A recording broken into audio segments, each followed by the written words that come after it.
Hari ini kita akan belajar analisis vektor, melanjutkan topik bab 1 kemarin. Nah, analisis vektor yang kita bicarakan hari ini itu menyangkut aljabar vektor, tetapi kita akan membahas mulai dari perkalian dua vektor. Perkalian dua vektor ini juga sudah Anda peroleh di sejumlah mata kuliah yang menggunakan vektor. Jadi ketika kita mengalihkan dua vektor itu kan ada dua kemungkinan. Itu hasilnya skalar.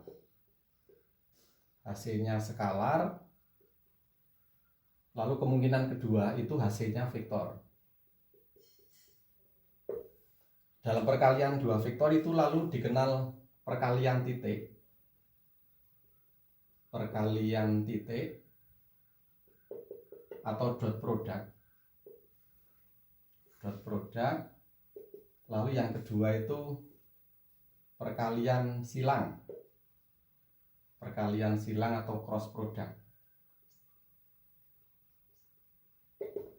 Jadi perkalian titik atau dot product, lalu yang kedua itu perkalian silang atau cross product itu. Nah, jadi ketika kita punya dua vektor A gitu, vektornya kan seperti ini, AXI kemudian AYJ plus AZK. Kemudian yang satunya itu vektor B yang komponennya adalah ini BX, lalu ini BY, lalu ini BZ itu. Nah, kalau kedua vektor itu kita kalikan titik itu, maka lalu muncul bentuk A dot B. Nah, A dot B itu kalau di sekolah menengah kan lalu ini AB cos.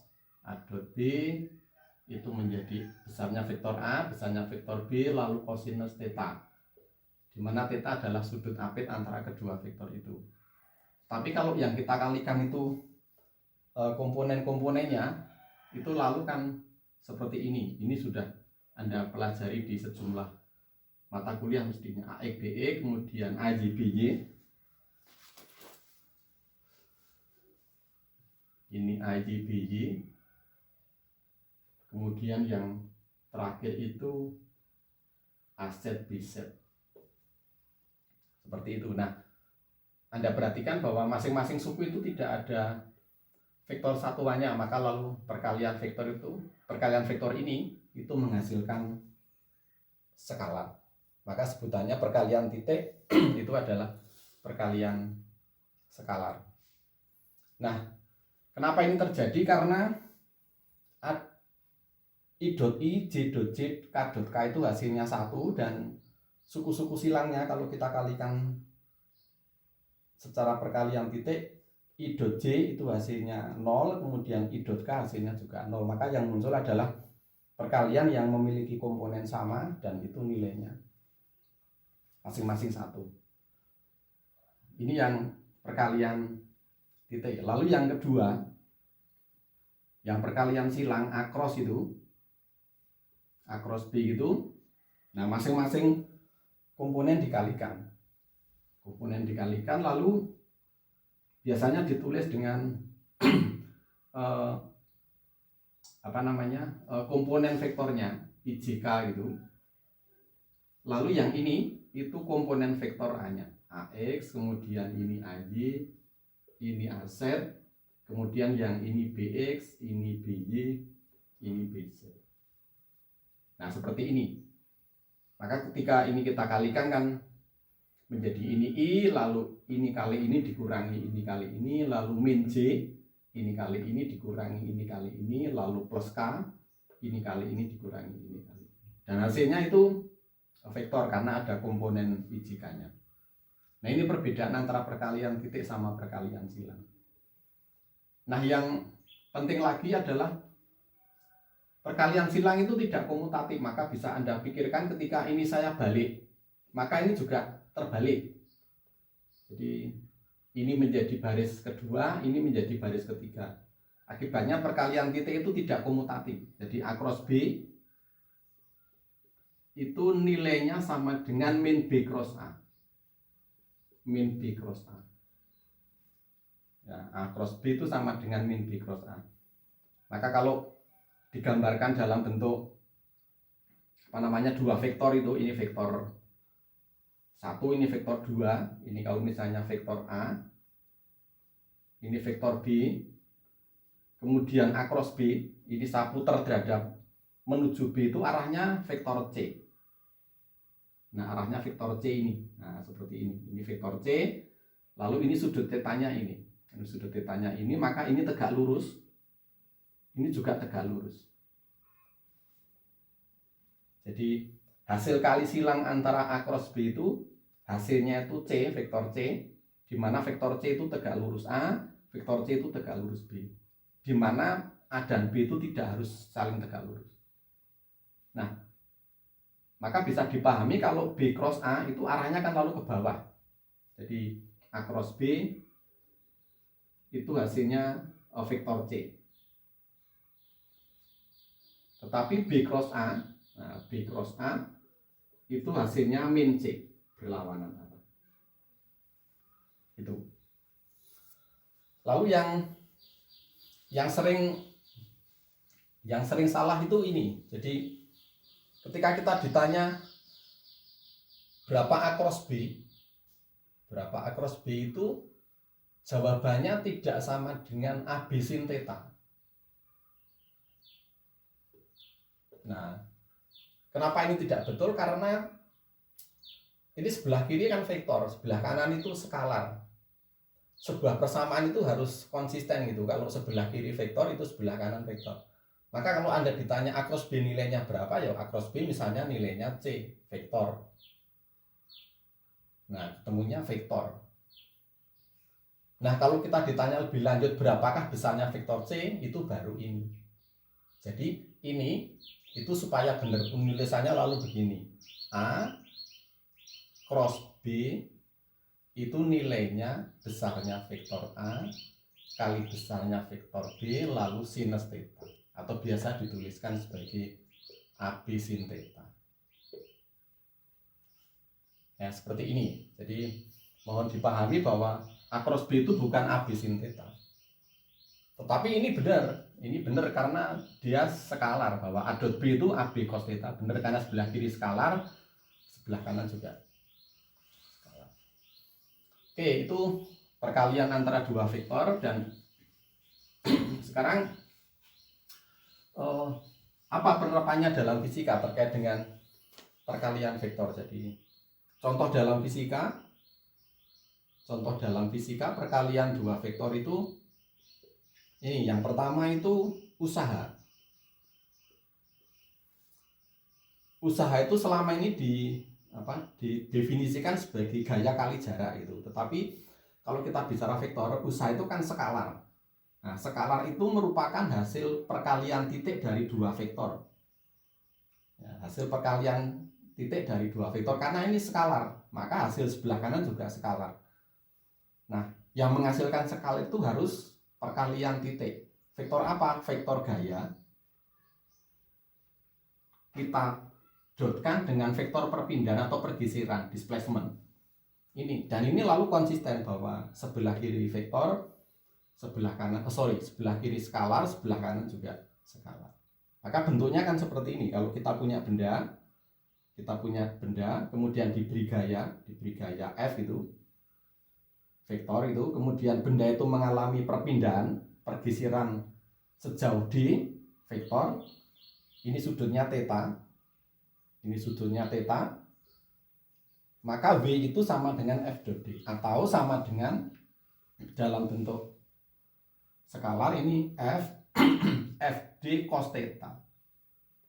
Nah, ini kan yang selama ini kita gunakan ini.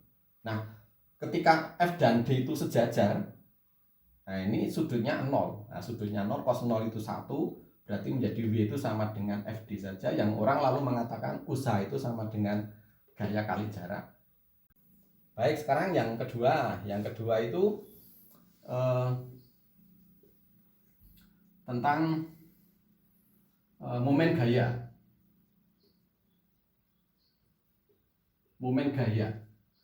Ini kalau bicara secara skalar, momen gaya itu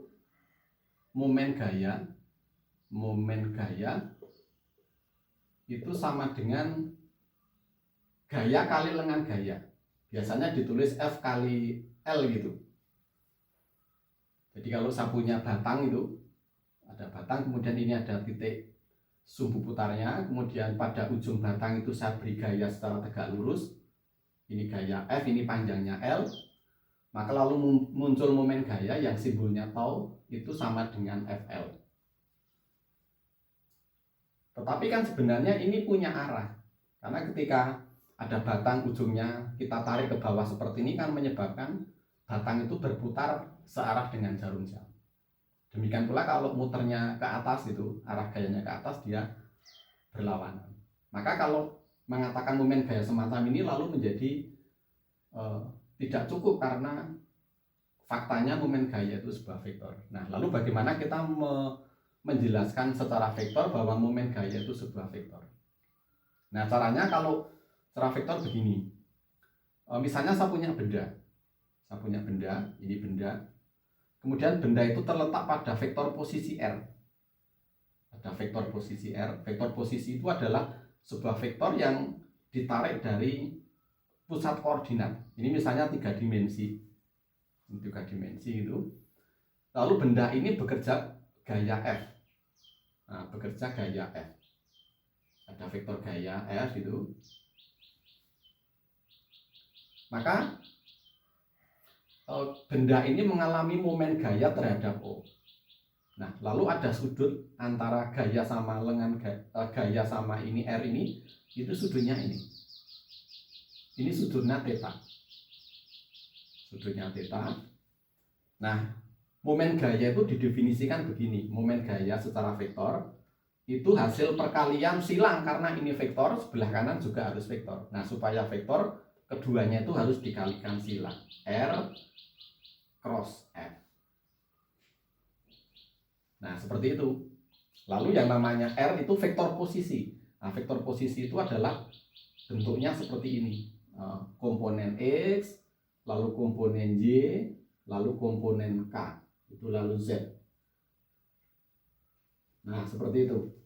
Kemudian cara ngitungnya itu seperti tadi, bahwa ini merupakan determinan matrik 3 kali 3.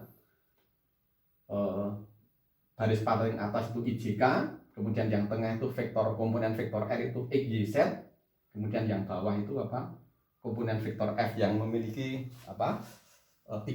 tiga komponen itu. Atau kalau saya tuliskan begini, kalau saya tuliskan menjadi momen gaya, kalau kita hitung itu menjadi IJK, I, kemudian J, ini K, lalu ini XYZ, lalu yang terakhir itu Fx, Fy, Fz. Fx, lalu Fy, lalu ini Fz. Seperti itu. Nah, seperti itu, dan lalu hasilnya apa? Hasilnya sebuah vektor.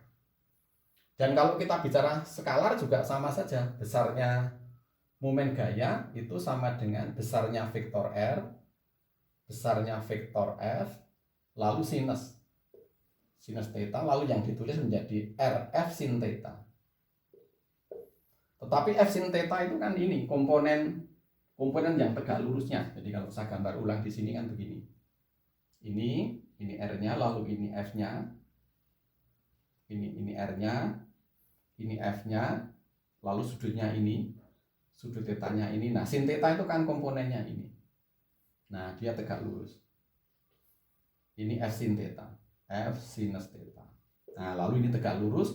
Maka seperti yang tadi saya sampaikan di sana tadi, bahwa mencari momen gaya itu harus diambil komponen gaya yang tegak lurus terhadap lengan gaya. Jadi cocok dengan konsep momen gaya yang di awal dulu di sekolah menengah Anda. Yang ketiga itu tentang kecepatan sudut. Kecepatan sudut itu simbolnya omega, tetapi karena kita sedang belajar vektor, ya kecepatan sudut itu vektor. Nah, kecepatan vektor itu. Nah, bagaimana kita menjelaskan kecepatan sudut? Kalau di SMA itu ada rumus begini, V itu sama dengan omega R. Nah, kalau Anda ingat itu. Tetapi kan ini skalar, vektornya nggak ada. Nah, untuk menjelaskan kecepatan sudut secara vektor itu gambarannya begini. Jadi ada benda bergerak melingkar itu. Ini misalnya bendanya ini bendanya dengan massa m itu. Nah, dia menyinggung lingkaran, misalnya ini vektor kecepatannya ini, vektor kecepatan v itu. Terus benda ini terletak pada vektor posisi r. Nah, katakan vektor posisinya ini. Ini vektor posisi r. Vektor posisi itu adalah sebuah vektor yang digambarkan dari pusat koordinat O.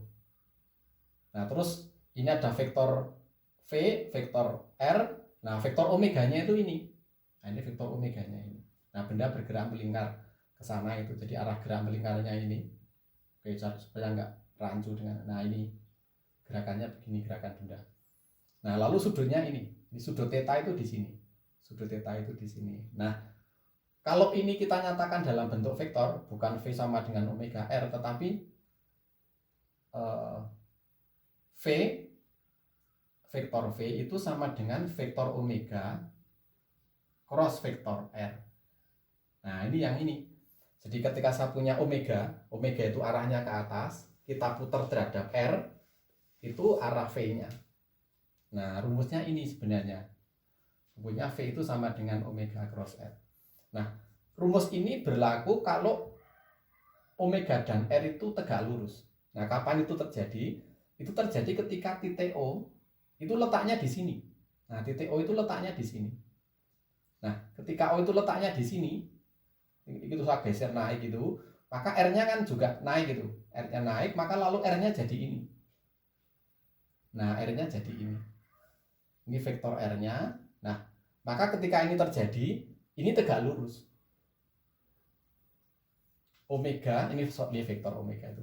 Vektor omega tegak lurus vektor R. Nah, ketika vektor omega tegak lurus vektor R, maka kalau saya cari besarnya vektor V, itu sama dengan besarnya vektor omega kali besarnya vektor V kali sinus. Karena perkalian silakan sin. Karena dia tegak lurus, sudutnya 90 derajat. Ini lalu V, ini omega, ini R, sin 91. Lalu maka V sama dengan omega R, persis seperti yang sudah Anda pelajari di SMA itu. Ya, jadi ini gambaran bagaimana hubungan antara vektor omega, vektor V sama vektor R itu seperti itu. Maka sebenarnya kalau kita menjelaskan gerak melingkar itu mudah saja. Jadi mudah saja. Jadi ada benda bergerak melingkar itu. Ini lintasan bendanya ini. Nah, benda itu punya vektor posisi R. Ini vektor R, di mana panjang R itu kan menentukan jari-jari lingkarannya. Nah, lalu ini V-nya ini. Ini vektor V-nya. Nah, seperti itu saja udah cukup. Nah, ini itu sebenarnya berawal dari bentuk seperti ini, di mana titik O itu kita geser ke atas sehingga menghasilkan bentuk seperti itu, dan akhirnya kita punya rumus ini.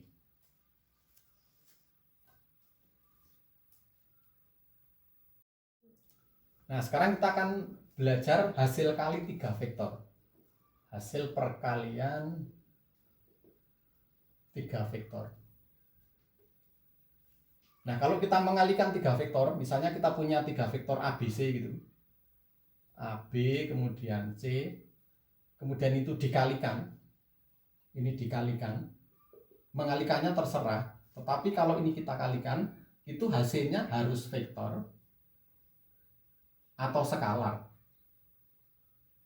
Di luar ini tidak terdefinisi. Jadi misalnya vektor ABC itu kita kalikan bentuk begini misalnya. Ini kita kalikan dulu secara dot itu misalnya. Lalu kita kalikan dengan C. Atau yang kedua kemungkinannya begini. C gitu. Ada banyak kemungkinan. Misalnya begini. C gitu. Kemungkinan keempat misalnya cross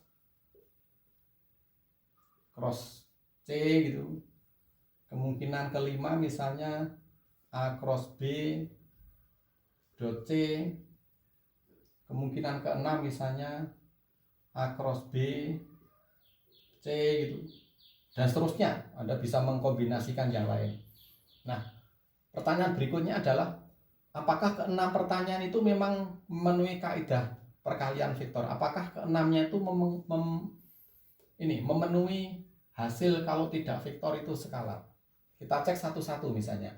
Untuk yang nomor 1, ini ada tanda kurung, maka yang di dalam kurung dikerjakan terlebih dahulu. A dot B itu hasilnya skalar kan? Skalar kita crosskan dengan vektor, itu nggak ada. Perkalian skalar kali vektor itu nggak ada. Maka nomor 1 itu tidak bisa dikerjakan. Tidak memenuhi aturan vektor. Lalu nomor 2, ini perkalian titik hasilnya vektor. Vektor kita dotkan dengan A dot B itu skalar. Skalar kita dotkan dengan vektor, itu juga tidak dikenal. Ini tidak dikenal. Nomor 3, A dot B itu skalar. Skalar dengan vektor, di sini tidak ada titik atau silang, itu malah boleh dilakukan. Itu misalnya hasilnya adalah ini skalar, misalnya angkanya 5, nah, lalu ketemunya misalnya 5C. Nah ini kan ada. Vektor 5C adalah sebuah vektor yang panjangnya 5 kali vektor C. Nah, nomor 3 itu bisa dikerjakan. Nomor 4, ini vektor cross vektor, bisa kan hasilnya apa? Vektor. Ini bisa dikerjakan hasilnya vektor. Nah seperti itu, ini bisa dikerjakan. Nomor 5, ini vektor hasilnya skalar. Ini bisa dikerjakan hasilnya skalar. Ini bisa dikerjakan. Nomor 6, nah nomor 6 nggak bisa dikerjakan. Kenapa? A cross B itu misalnya A cross B itu hasilnya vektor D. Vektor D dijejer dengan vektor C. Nah ini apa ini? Nggak ada dalam fisika bahwa dua vektor itu dijejerkan, kemudian di sini di antara keduanya itu tidak ada titik maupun silang, itu tidak dikenal. Maka nomor 6 itu tidak bisa dikerjakan. Nah gini ya, jadi kita bisa mengambil acak perkalian ketiganya, tetapi hasil akhirnya harus memenuhi ini. Nah sekarang kita akan mulai perkalian 3 vektor ini hasilnya skalar. Nah kita akan mengalihkan 3 ini hasil skalar. Bagaimana kita hasil kalinya itu skalar. Nah, di buku referensi yang kita gunakan itu ada bentuk begini untuk menjelaskan perkalian 3 vektor itu. Ini ada vektor B, katakan ini vektor B. Ada vektor B. Ini vektor C. Nah, ini vektor C. Dari vektor B dan vektor C itu kita buat jajar ginjang. Kita buat jajar ginjang begini, nah kira-kira begini. Nah ini. Lalu ada lagi vektor A. Nah vektor A-nya ini. Ini vektor A-nya ini. Vektor A. Lalu ketiga vektor itu kita buat bentuk 3 dimensi. Nah, bangun 3 dimensi yang bentuknya seperti ini. Jadi seperti kubus atau seperti balok tapi miring itu. Nah, kira-kira seperti ini.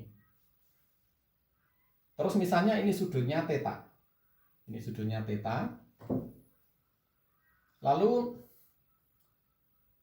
kalau B saya kalikan silang dengan C, itu hasilnya B cross C itu kan hasilnya ini. Nah, ini arahnya ke sini seperti tadi di bagian awal. Ini B cross C.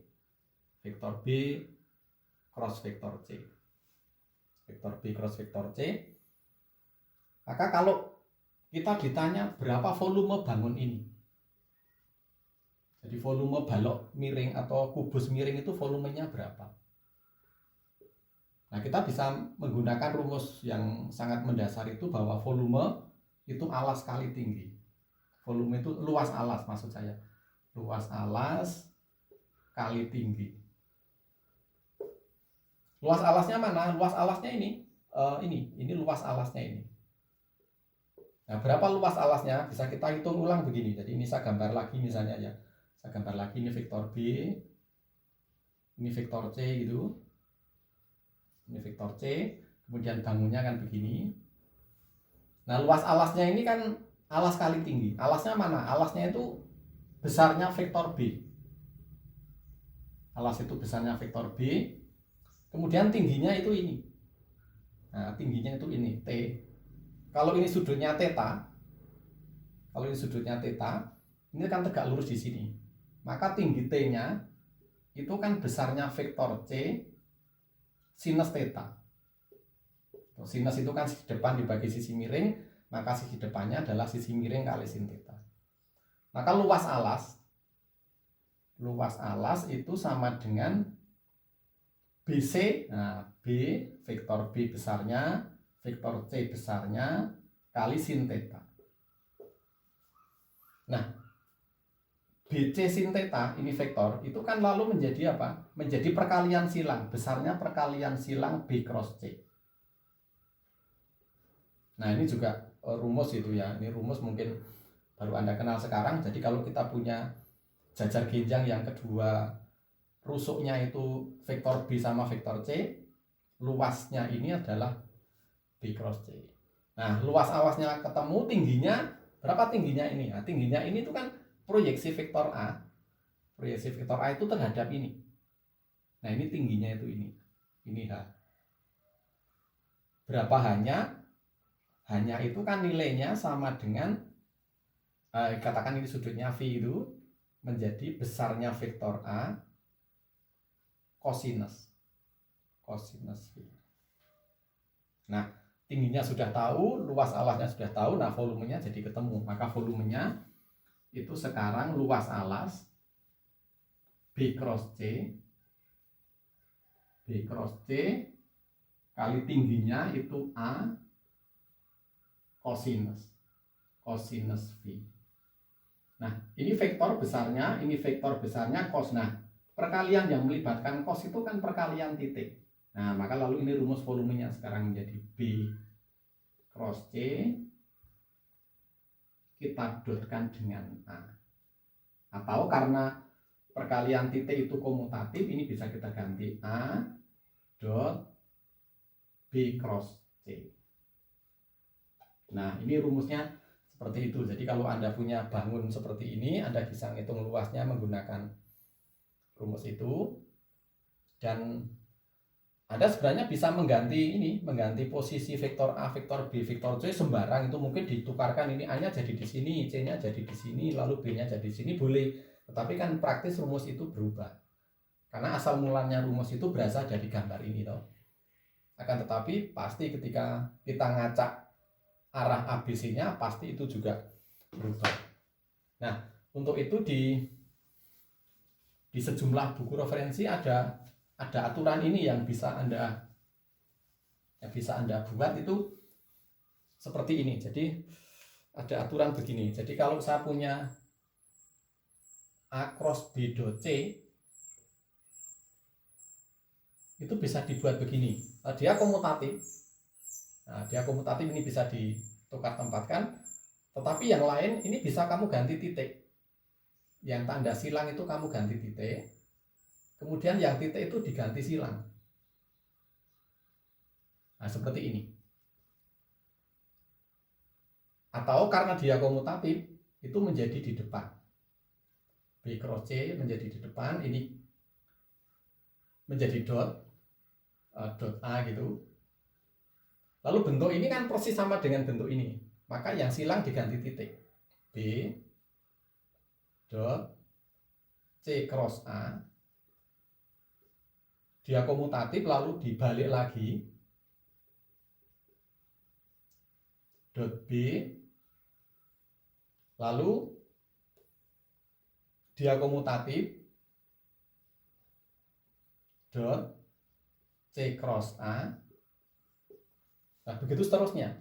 Jadi saya ulangi, ini A dot B cross C, lalu ini karena dia komutatif isi di depan, lalu rumus itu persis ini menjadi B dot C cross A, dia komutatif ini di depan, atau sebelum ini dulu. Seperti tadi, lalu gambar ini, rumus ini atau bentuk ini sama dengan bentuk ini, maka tanda titik itu menjadi tanda silang. dot menjadi A cross B. Kemudian dia komutatif, bisa kasih kurung, maka menjadi A cross B dot C. Nah, hasil yang terakhir itu persis sama dengan hasil yang pertama. Jadi ini Anda bisa menggunakan salah satu dari cara itu. Jadi diputar, jadi A cross B dot C menjadi yang tanda cross menjadi titik, tanda titik menjadi cross. Nah, ini perkalian 3 vektor yang hasilnya skalar. Nah, sekarang bagaimana 3 vektor yang hasilnya vektor? Nah, saya tidak akan menerangkan lebih banyak tentang itu, tetapi intinya begini. Jadi ada rumus begini. Jadi hasil kali 3 vektor, hasil vektor. Ada rumus begini. Jadi kalau saya punya 3 vektor A cross B cross C, itu hasilnya begini. Ini menjadi AC. Oke, terlalu nanti tidak kepotong. Ini saya tulis ulang ya.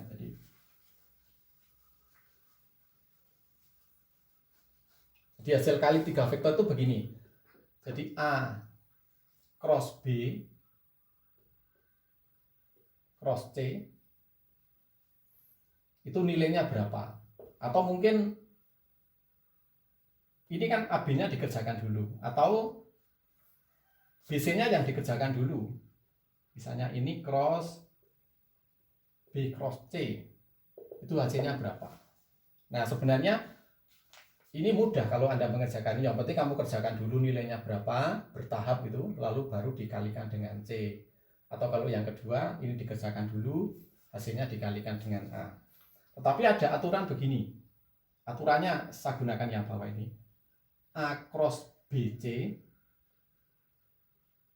ini bisa diganti menjadi 2 suku. Suku pertama itu gini hasilnya. A dot C B minus ABC. A B C. Ini vektor. Jadi mengingatnya mudah. Ini kan vektor tengah. Atau ini vektor tengah. Nah, vektor tengah itu menjadi vektor pertama. Ini kan skalar. Jadi vektor pertama. Lalu vektor kedua itu jadi vektor kedua ini. Ya, jadi vektor pertama itu vektor tengah itu jadi ini. Lalu dikurangi. Nah, dikurangi ini menjadi vektor kedua. Terus masing-masing suku itu punya ketiganya. Ada ABC. Ini ABC, ini juga ABC.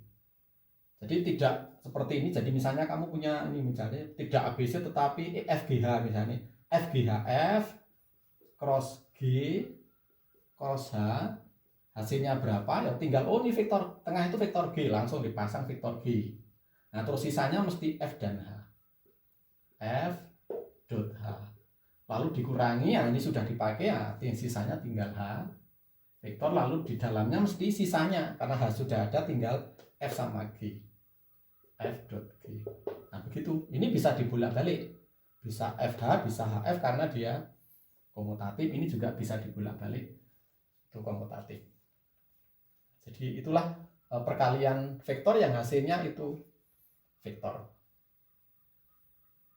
Oke, sampai di sini saja, kita ketemu untuk berikutnya.